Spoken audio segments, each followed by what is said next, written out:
what's the final recipe, what do you actually have to do in order to get things moving, right?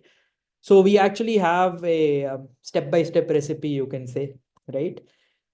So starting top down. So what do I mean by this, right?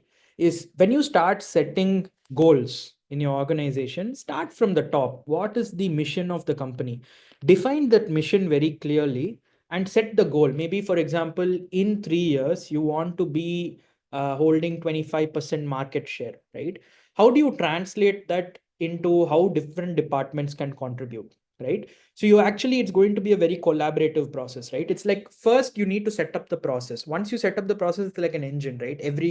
You'll automatically have these regular check-ins, etc., and everything will work out.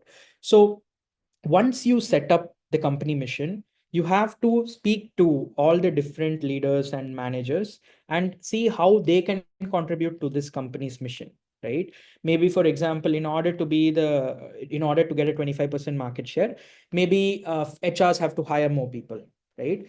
In order to get a 25% market share, maybe marketing teams have to focus more on maybe probably putting ads in particular places, going more offline, conducting more events, right? So all of these is going to be connected, right? So aligning them early on is extremely important, right? And additionally, we should always promote cross-functional collaboration, because that's where teams actually shine. Like example, marketing and sales working together. So obviously, we all know that sometimes it may not work out, but the idea is making it work. When you make it work, you see it just goes like an engine, and you will be surprised at the results that you can get out of it, right? The second is, we need to set very clear expectations, right? Let's all be extremely transparent and say, hey, this is what I expect out of the team, this is what I expect out of you, right? Now when this doesn't happen, right, it leaves a lot of the equation to guessing, and then everyone doing however they want things, right? So as I gave you that same friends example, we don't want that, right? Set those clear expectation, give that clarity to the teams, so that they have a very clear fundamental purpose and they just shoot like a rocket, right? Third is collect feedback and monitor progress in real time. Now, obviously, this is easier said than done, right? Collecting feedback is rather hard, and a lot of people are very hesitant to give feedback. Especially if it's not anonymous. I don't want to say something and make the other person worry about it, right?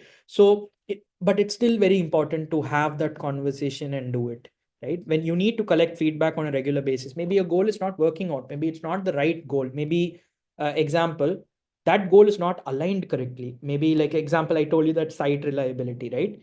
I aligned that to support team. Maybe it is more aligned towards directly to customer success, right? So how do you figure that out, that hey, the alignment is wrong? It's only when we talk and we understand the day to day responsibilities of that employee, right? So collect that, and also monitor progress on a regular basis. Now obviously this is much more easier with an OKR tool, but being able to monitor that progress daily or on a weekly basis, understanding which goals have been updated least, like least updated goals, right? Like Katie was mentioning, right? The biggest challenge is people don't update it, right? How do you get them to update it? So obviously a tool can reduce the manual effort in this, but that is also something that is extremely important, monitoring the progress and figuring out if things are going wrong and getting them back on track. And finally, it is to hold retrospectives. Now, you've already done the check-ins, you've already set the goals, you've done it.